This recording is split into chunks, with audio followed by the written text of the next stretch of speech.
Good evening and welcome to Tucker Carlson Tonight. So last week, on Thursday, talk show host Stephen Colbert dispatched a group of 7 of his employees to Washington, D.C.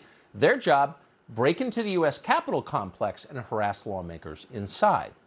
So the group dutifully arrived in the afternoon and were met almost immediately by uniformed Capitol Hill police officers who threw them out. But apparently on orders from Colbert, they returned. At about 4 p.m. on Thursday, the group re-entered the building. Accounts vary as to what exactly happened next, but it seems clear that Colbert's employees were led inside by an ally within the building. That would be a freshman member of Congress from Massachusetts called Jake Auchincloss. Once on federal property, Colbert's employees did what they came to do, which was disrupt the business of Congress. And apparently they were not subtle about doing it. They pounded on doors and yelled. Whatever they did, it got people's attention. It takes an awful lot for a police force controlled by Nancy Pelosi to arrest a group of left-wing entertainment figures. But that's exactly what happened next. Capitol Hill police arrested 7 Colbert employees and brought them to jail. All 7 of them were charged with unlawful entry. Now, that's the identical charge that hundreds of January 6th defendants have been prosecuted for. But unlike January 6th defendants, Colbert's employees were not sent to the D.C. jail for a year and a half in solitary confinement. No, they were released after only a night behind bars, and then they fled back to New York. Why is that? What exactly is the difference in the crime? As a legal question, we still don't know the answer. For some reason, Capitol Hill police have not released the surveillance tapes that would show exactly what Colbert's employees did, that so triggered the police force controlled by Nancy Pelosi that they were arrested. But whatever they did, otherwise sympathetic members of Congress are running away from it as quickly as they can. Quote, "We do not condone any inappropriate activity within the Capitol," Jake Auchincloss's office told us today.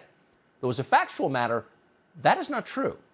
In fact, Jake Auchincloss has a recent history of condoning criminal behavior in the Capitol. Just this March, surveillance cameras in the complex caught Jake Auchincloss's chief of staff, that would be a former Adam Schiff staffer called Tim Heisom, vandalizing the front door of Congresswoman Marjorie Taylor Greene's personal office. Heisom did this not once, but several times, violently, like a man obsessed. Capitol Hill police quickly filed an arrest warrant against him because Tim Heisom clearly posed a threat to a member of Congress.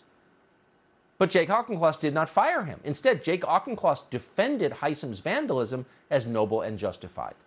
"Our office is not going to apologize," read a long and self-righteous statement from Jake Auchincloss. In other words, "We don't like Marjorie Taylor Greene's politics, therefore we can do whatever we want to her, and we will." For the most part, the media ignored this story, so Jake Auchincloss and Adam Schiff felt emboldened to go further. They invited Colbert's employees to the Capitol to harass Marjorie Taylor Greene some more, which is what they were trying to do when they were arrested by Capitol Hill police. Now, whatever you think of her politics, Marjorie Taylor Greene is a sitting member of Congress.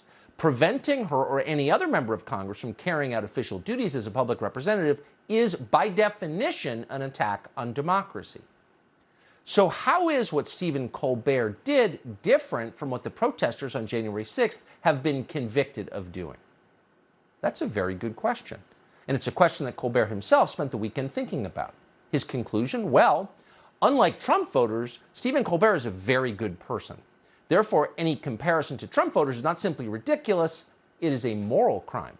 Watch. Now, it's predictable why these TV talkers are talking like this on the TV. They want to talk about something other than the January 6th hearings on the actual seditionist insurrection that led to the deaths of multiple people and the injury of over 140 police officers. But drawing any equivalence between rioters storming our Capitol to prevent the counting of electoral ballots and a cigar-chomping toy dog is a shameful and grotesque insult to the memory of everyone who died. And it obscenely trivializes the service and the courage the Capitol Police showed on that terrible day. Yeah, it was a toy dog. It's shameful. In other words, when you criticize me, you're really criticizing the brave Capitol Hill police officers who arrested the people who worked for me, the ones who committed the crimes I asked them to commit. And I, for one, will not stand for that. That's what he just said. Now, what you have there is not so much an explanation. In fact, it doesn't explain anything. Instead, it's a master's class on whiny, rich, liberal self-righteousness. It's a distillation of a worldview that is so concise and so perfect, it is certain to be studied by cultural historians of the future seeking to understand how our civilization collapsed. Not only am I not sorry, you're the criminal for bringing it up. Stop hitting me, he screams as he punches you in the face. That is passive aggression taken to the level of art. And anyway, Colbert says, shut up. I'm a comedian with a toy dog. You can't criticize me. So the question really is Stephen Colbert a comedian? Well, if you're one of the relatively few people who still watches Stephen Colbert's show on CBS, you'll have to admit it is hard to tell.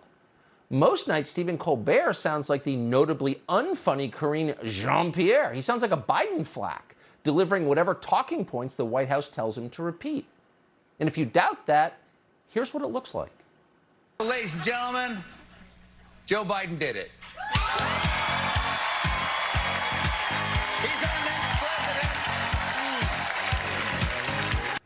The biggest story continues to be the one you were thinking about when you weren't sleeping last night.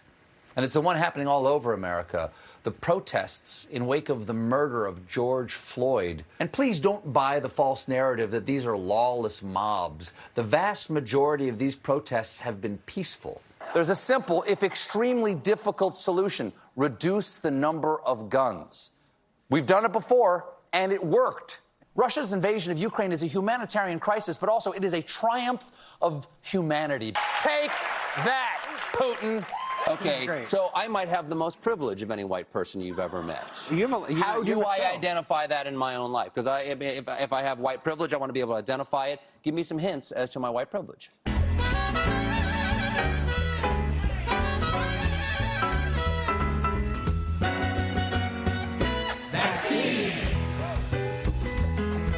Get the vax, peasants! Surrender your guns. Support Ukraine. And remember, it's called Kyiv now. This isn't comedy. It's a very sad midlife crisis. But more than that, it's information war being waged against television viewers on behalf of the Democratic Party. At least when the White House press secretary does it, she admits what she's doing. Colbert hides behind his former job as a comedian. It was all a joke. When people I don't like break into the Capitol, it's insurrection. When we do it, it's sketch comedy. Right. It's getting harder to maintain that lie. And here's how you know. Comedians have a sense of humor. It is, in fact, a job requirement. But Stephen Colbert does not. Stephen Colbert has lost his sense of humor, along with the critical distance and perspective that make humor possible. At this point, he's just a partisan scold.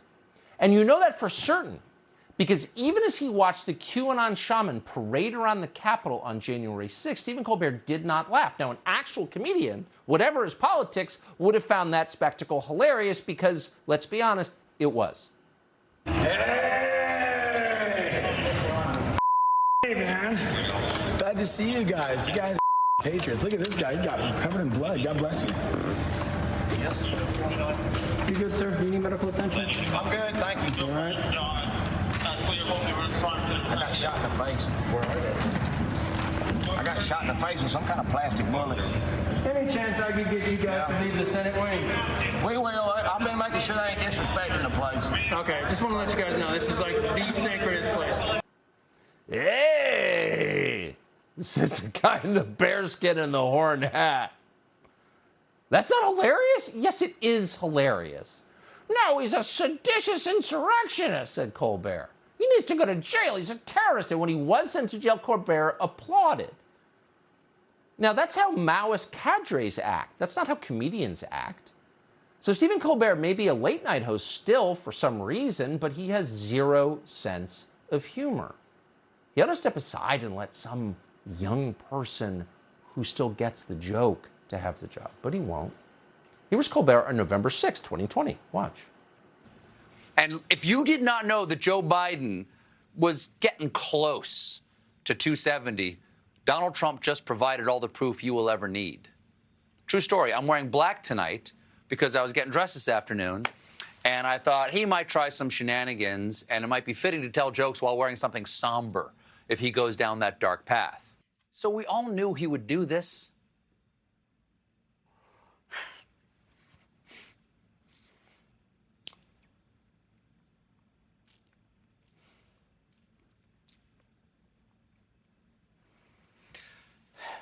What I didn't know is that it would hurt so much. Those are real tears. The only real thing about that show. We're not trying to belabor the point, but the guy's not a comedian. You watch a comedian, you think, that guy's hilarious. I'd love to meet him. Imagine eating a meal with Stephen Colbert. Chances are you somehow offend him over the course of a typical dinner by saying something he finds offensive. What are the chances of that? 100%.